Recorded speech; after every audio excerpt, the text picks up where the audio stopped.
শতাধিক মানুষ সহ ভেঙে পড়ল জামালপুর দেওয়ানগঞ্জের ঝুলন্ত ব্রিজ। ভাই বোন সহ নিহত 4, নিখোঁজ আরো 2। ঈদের আনন্দ যেন মুহূর্তেই পরিণত হলো সুখের মাতমে।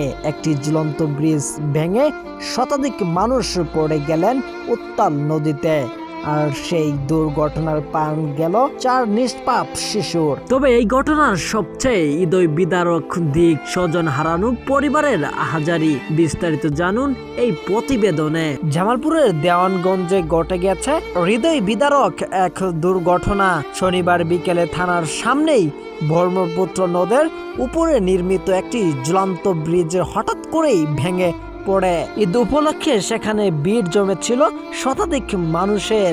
আনন্দ করতে গিয়ে কেউ ভাবেনি এই ব্রিজ হয়ে উঠবে মৃত্যুর ফাঁদ। ব্রিজ ভেঙে পড়ার সঙ্গে সঙ্গে শতাধিক মানুষ নদীতে পড়ে যান। অনেকেই প্রাণে বাঁচতে সাঁতার কেটে তীরে উঠলেও শিশুদের জন্য পরিস্থিতি হয়ে ওঠে ভয়াবহ। এই ঘটনায় নিহত 4 শিশুর পরিচয় নিশ্চিত করা হয়েছে। 6 বছরের শিশু আব্দুল মুতালেব ও তার বোন খাদিজা, যার বয়স ছিল 12 বছর, মায়ামণি বয়স ছিল 10 বছর এবং আবির হুসাইন, যার বয়স ছিল 14 বছর। দুর্ঘটনার পর থেকেই শিশুদের পরিবারের কান্নার ভারী হয়ে উঠেছে পুরো এলাকা। এক মায়ের বুক ফাটা আর্তনাদ, আমার বাচ্চাদের একবার ফিরিয়ে দাও, ঈদের দিনেই কেন আমার সব শেষ হয়ে গেল।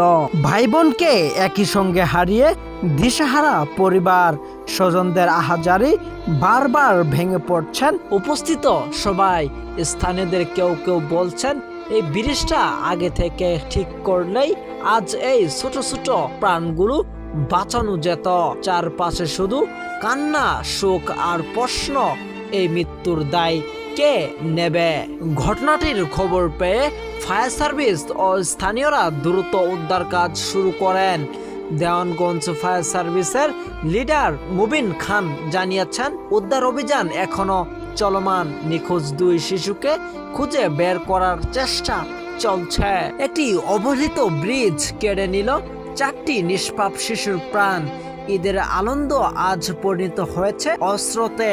এখন প্রশ্ন, আর কত প্রাণ গেলে জাগবে সংশ্লিষ্টদের বিবেক?